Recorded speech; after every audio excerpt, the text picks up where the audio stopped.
After you're finished with all that Valentine's Day chocolate, you're going to have to go on a diet. Maybe it's a Mediterranean diet. You know it's good for the heart, but it might be also good for the brain. Jennifer Corbett Dooren, she's in Washington, D.C. She's going to help us understand this. Tell us about the findings in this latest research, Jennifer. Yeah, hi.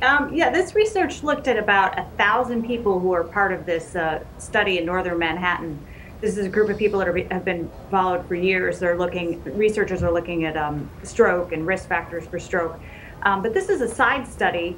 And in this case, researchers wanted to know if people who adhered to a Mediterranean-style diet, lots of vegetables, fruit, fish, olive oil, nuts, that kind of thing, not a lot of sweets, not a lot of red meat, probably no Valentine's Day chocolate.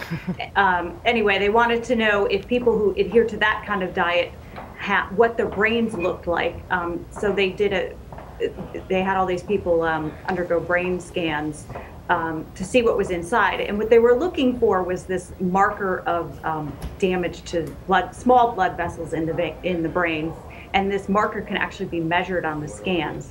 And what they found was that people who adhered most closely to a Mediterranean-style diet had fewer of these markers for small blood vessel damage.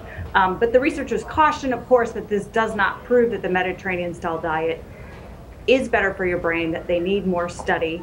But it is interesting that in the study that people who did not adhere as closely to this diet, they were able to rank people based on food questionnaires, that people who didn't adhere to this diet, that they had more of these, what look like lesions on the brain. Jennifer, let me interrupt you for just a second. You were just getting to that. You said lesions. You were saying markers earlier, but what you really mean you do mean lesions, sort of these imprints on the brain. Is that right? Well, they show up on a brain scan. It looks like small lesions. It's probably not actually real lesions inside your head, but it shows up on the brain scan as little sort of markers or lesions on the brain, on the image, on the MRI image.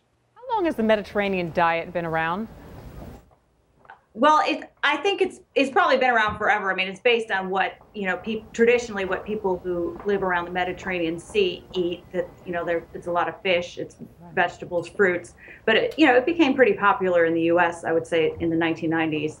And the researchers I talked to just said that this is pretty much widely viewed as a healthy diet, that we're not arguing anymore over whether it's a good diet or not. And very quickly, Jennifer, do you find in your reporting that more of these diets that are sort of been around and are gaining traction, that scientists are actually starting to really quantify some of the claims that they make, and in studies like this using MRI technology or functional MRI technology in some cases?